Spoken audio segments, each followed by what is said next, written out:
Këshilli i Qarkut Shkodër zhvilloi tryezën rajonale perspektivat e zhvillimit të turizmit, duke bërë bashkë përfaqësues të institucioneve qendrore dhe vendore, drejtues të bashkive, operator turistik dhe specialistë të fushës. Në fjalën e tij, kryetari i Qarkut Edmond Ndou theksoi se turizmi mbetet një nga sektorët më të rëndësishëm për zhvillimin ekonomik, social dhe kulturor të rajonit, duke nënvizuar potencialin e jashtëzakonshëm që Shkodra ofron fal diversitetit natyror dhe kulturor. Turizmi sot nuk matet vetëm me numrin e turistëve që na vizitojnë, që për fatin tonë të mirë janë në rritje nga vitin e vit në 5 bashkitë e Qarkut tonë.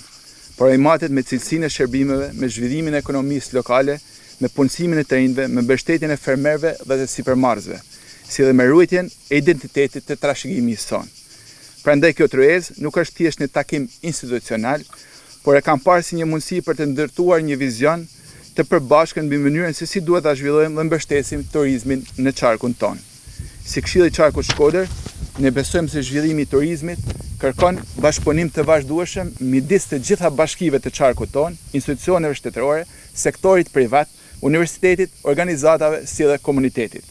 Askush nuk mund ta zhvillojë këtë sektor të vetëm. Sfida jonë është që të lidhim këto pasuri me një ofertë të unifikuar rajonale, me infrastrukturë më të mirë, promovim me profesional dhe standarde gjithnjë e më të larta në shërbim. Qarku Shkodër po njeh gjithnjë më tepër atë që ne e quajmë turizëm zinxhir, pra vizitat në të gjithë sitet e Qarkut dhe turizëm pothuajse gjithvjetor. Kështu që kjo është diçka e cila na mbush me kënaqëri që jemi drejt një turizmi të qëndrueshëm, por na ngarkon edhe me atë përgjegjësinë që unë e përmenda pak më sipër.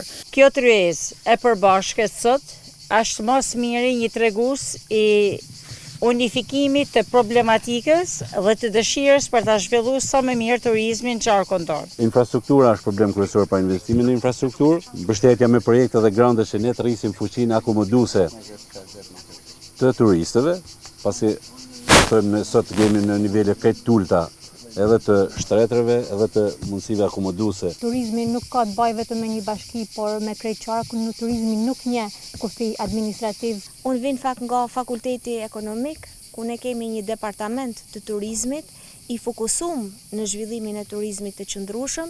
Aktualisht ne ju ofrojmë të 3 programet e studimit në turizëm, bachelor, master shkencor, master profesional, dhe ajo që është më e rëndësishmja, kemi një program të suksesshëm doktorate, i cili fokuson pikërisht në ekonomi dhe në zhvillimin e qëndrueshëm. Në dorë kam librin Guida turistike e Qarkut Shkodër, që ju zyrës vendore arsimore ja dhurut me idenë që t'ja dhurojmë shkollave, që të përdoret si guidë turistike, pastaj si tekst referues, qoftë plotësues për ato shkolla që bëjnë guidë turistike, sepse nxënësit tonë gjimnazistët bëjnë guidën turistike, ashtu sikurse edhe mund të përdoret fare mirë pastaj edhe në terren konkret, edhe nga turistët që zgjadhin për me vizitu Qarkun tonë. Operatorët turistik dhe specialistët e sektorit ngritën shqetësimet e tyre lidhur me problematikat që vazhdojnë të ndikojnë në zhvillimin e turizmit.